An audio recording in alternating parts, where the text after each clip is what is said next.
Andrés Fidanza es analista político y jefe de la redacción de El Observador en los Estados Unidos y nos está atendiendo. Andrés, ¿cómo estás? Buenas noches. Desde acá, desde Buenos Aires, te saluda Nacho Otero, acá en Argentina, Macondo. ¿Cómo andás, Nacho? Un placer. Igualmente, gracias por atendernos. Gracias por atendernos. No, por favor. La verdad es que venimos viendo con muchísima atención todo lo que está sucediendo con esta serie de batallas, ¿no?, que ha abierto Donald Trump. Un poco ahí es donde vemos las similitudes con el gobierno de Javier Milei en esto de la batalla cultural, ¿no? Entró y ya dio como 4 o 5 batallas al mismo tiempo que hasta ahora le están dando más inestabilidad que resultados en el corto plazo, ¿no? No sé cuál es, por lo menos es la visión desde acá, no sé cuál es la visión que tenés vos estando allí. Sí, hay algunas diferencias, pero en ese abordaje de la política y del conflicto claramente tienen un punto común, con la diferencia de que la botonera que tiene el presidente de Estados Unidos, la principal potencia del mundo, es mucho más grande. Por ejemplo, le permite militarizar un estado que tiene una economía más grande que muchísimos países, como la de California, ¿no? Digo, eso en Argentina es un escenario impensado. Y sí, también es cierto que tiene el antecedente de un primer mandato. Este es el segundo de Trump, si bien Claro. hubo un intervalo en el medio, con lo cual tiene más experiencia en este moverse dentro de lo que son los conflictos permanentes. Claro. Y también en esto de la batalla, yo lo decía respecto de todas las batallas al mismo tiempo, ¿no? O sea, porque vos decís, bueno, ya la guerra arancelaria era lo suficientemente Ujú. importante como para darse por sí sola, pero en el medio también esto con los inmigrantes, las redadas, ahora el enfrentamiento a cielo abierto con Elon Musk, eh, todo al mismo tiempo está pasando. Sí, sí, sí, completamente.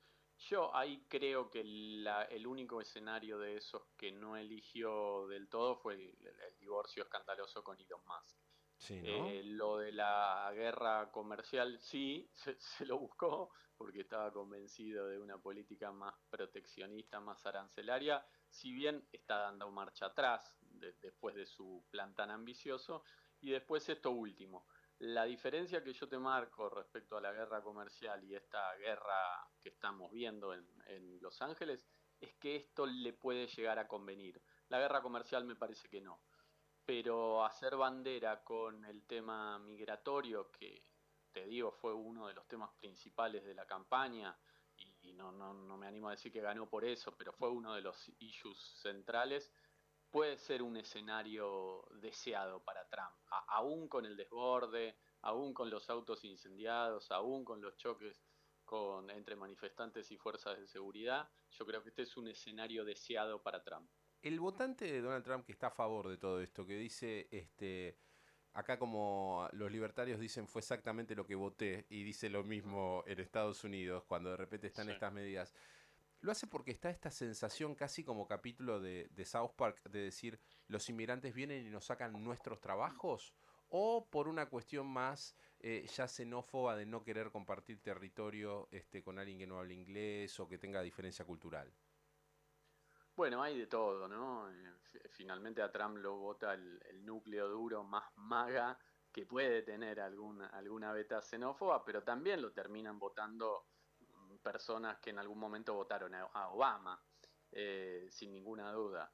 Pero sí, claramente hay un componente xenófobo en todo esto y de chivo expiatorio de los inmigrantes, si bien la verdad que le puede generar un conflicto, porque en un país donde se derrumbó la tasa de natalidad, la verdad es que los inmigrantes cumplen una función muy concreta en rubros como el trabajo agropecuario, la construcción. De hecho, es algo que están señalando algunos economistas con una mirada más desapasionada y que no son necesariamente Claro. demócratas o tienen una mirada ultraliberal, sino dicen, acá vamos a tener un problema. ¿Quién nos va a poner el durlo que están diciendo? No necesariamente pobre gente, sino quién va a hacer las cosas que nosotros no queremos hacer.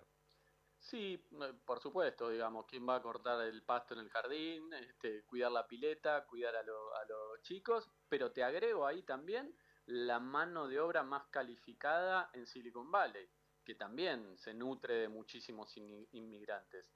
con lo cual tenés incluso ahí un choque con estos popes tecnofeudales que dicen todo bien, pero no me cierres tanto la inmigración incluso a las élites, porque de ahí yo me nutro.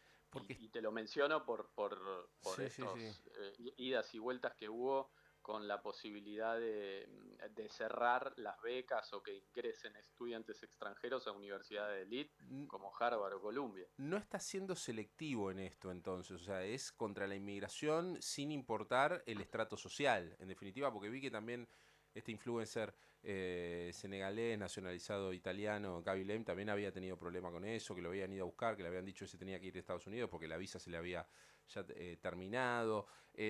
No es solamente a una clase de inmigrantes, sino a todos. Sí, empezó, si querés, contra los inmigrantes más de estratos bajos, ese sector trabajador que venía buscando una mejor vida expulsado por la economía de sus países o por la política también, digamos, caso Cuba, caso Venezuela, caso Nicaragua, muy claramente, pero en el último tiempo esta derivación de la guerra contra las universidades de élite, porque estaban tomadas por la cultura woke, digamos, sintéticamente, Harvard, Columbia, etcétera. Bueno, ahí también la ligaron los estudiantes extranjeros que claramente tienen otro horizonte, otra perspectiva y otra clase social. Claro. ¿Cómo es lo de Elon Musk? ¿Se sabe cómo empezó? Porque la verdad que eso no deja de fascinar como de repente del tipo estar sentado en el salón oval pasó a ser un enemigo número uno, casi con acusaciones directamente de carpetazos mutuos indiscriminados. Sí, sí, yo te diría, el carpetazo más grave fue el de Elon Musk, ¿no? El que pegó por debajo del cinturón fue más, digamos. Trump venía manteniendo un conflicto tenso, muy tenso, pero dentro de todo con lo que son las reglas del box y de la política. El que le tiró la bomba atómica de ser cómplice o participar de una red directamente de pedofilia, que es una escalada claramente, ¿no? Fue más. Fue todo muy vertiginoso, Nacho. La verdad que Musk tenía más bien simpatías demócratas hasta no hace mucho tiempo. Se empezó a inclinar por una mirada más conservadora, incluso atravesado por cuestiones de su vida personal, de su biografía, una relación muy complicada con uno de sus hijos, y hace este bandazo al movimiento MAGA. Trump le da un cargo de muchísima importancia, llamó la atención en ese momento y fueron 3, 4 meses de amor, o menos incluso, porque empezó a marcar distancia más con la guerra comercial y después marcó una distancia ya mucho más clara respecto al presupuesto, al proyecto Big Beautiful Bill que está discutiendo Trump en este momento, que falta el aval del Senado, y ahí ya marcó una distancia más clara, digamos, dijo, yo estoy pasando la motosierra y vos me impulsás paralelamente un presupuesto muy expansivo, digamos, que agranda la deuda, agranda el déficit. Entonces ya hay una diferencia muy grande que no tenía vuelta atrás. Después sí da este salto de escala con la acusación de pertenecer a la banda de Jeffrey Epstein. Claro, claro. Em, ¿Esto está teniendo un impacto en los mercados o todavía no se está viendo? Es algo más del rum rum de la política interna. No, sí, claramente, por lo pronto se derrumbó Tesla. Durante la pelea, en esa tarde frenética, cayeron 14 puntos las acciones de Tesla, lo cual implicaba una pérdida de más de 100.000 millones de dólares. Digo, para Terrible. que tenga dimensión, en Argentina estamos Tres veces la pichuleando deuda. ahí en el fondo de 3, 4 veces menos. Sí, sí, sí. Y eso solamente en una tarde, después se recompusieron y se recuperaron un poco, pero sí, por supuesto, mete ruido en los mercados. Yo te diría eso y la guerra comercial también. Son los dos factores que tanto Wall Street como las calificadoras y inversoras miran muy de reojo. De hecho, organismos multilaterales, digo, Banco Mundial, etcétera, están haciendo reajustes de las proyecciones de crecimiento económico y algunos empezaron a hablar de recesión en los Estados Unidos, ¿no? Digo, va a crecer mucho menos, no solamente Estados Unidos, sino todo el mundo a partir de estos factores, sin duda. Pensaba también que también es un desafío para la política exterior argentina en el hecho de decir, bueno, de que Milei venía parándose muy cerca de Elon Musk, haciendo muecas en muchos de los actos, y también obviamente del presidente Donald Trump. Ahora también va a tener que elegir qué gestos dar porque puede llevarse un impacto colateral de esta guerra. Sí, yo lo que creo es que va a Claramente aparece el tomar lado el de Trump. camino que están tomando todos los empresarios, todo Silicon Valley acá, que es el presidente en funciones. Y Elon Musk puede ser el vocero, el que se animó a decir algunas cosas que muchos empresarios aquí sobre todo quieren decir, más en defensa de una política librecambista y no tan proteccionista y arancelaria, o incluso marcando distancia con el presupuesto. Pero la verdad el que fue a la guerra fue Elon Musk. Después el presidente de Estados Unidos todavía tiene muchas cartas para jugar en términos de regulación de la inteligencia artificial, regulaciones impositivas de las criptomonedas.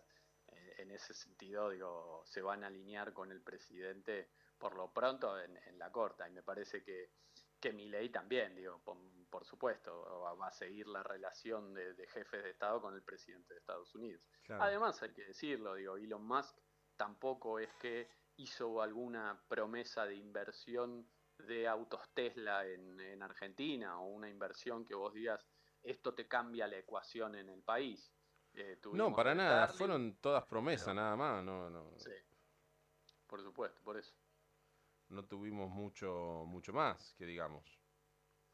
Exactamente, digamos. Sí le puede dar más, que también veámoslo, una relación de afinidad y de cercanía y de deferencia con el presidente de Estados Unidos, que puede ser que haya jugado también, que haya operado en el préstamo del Fondo Monetario. Después tuvimos la promesa, que por ahora es una promesa, pero no deja de ser una señal de apoyo fuerte de Scott Bessent, el secretario del Tesoro, respecto a la posibilidad de abrir una línea de crédito para Argentina en caso de shock externo. Yo ahí te hago spoiler, no va a suceder No va a porque suceder. necesita el aval del Congreso y muy difícilmente eso lo consiga para la Argentina. Pero bueno, no deja de ser un gesto importante de la Casa Blanca. Totalmente. Andrés, te mando un abrazo grande. Gracias por este contacto con nosotros y un fuerte abrazo. Igualmente, Nacho, abrazo, estamos al habla. Abrazo grande. Andrés Fidanza, analista político y jefe de redacción en El Observador, Estados Unidos, pasó por acá, por Argentina Macondo.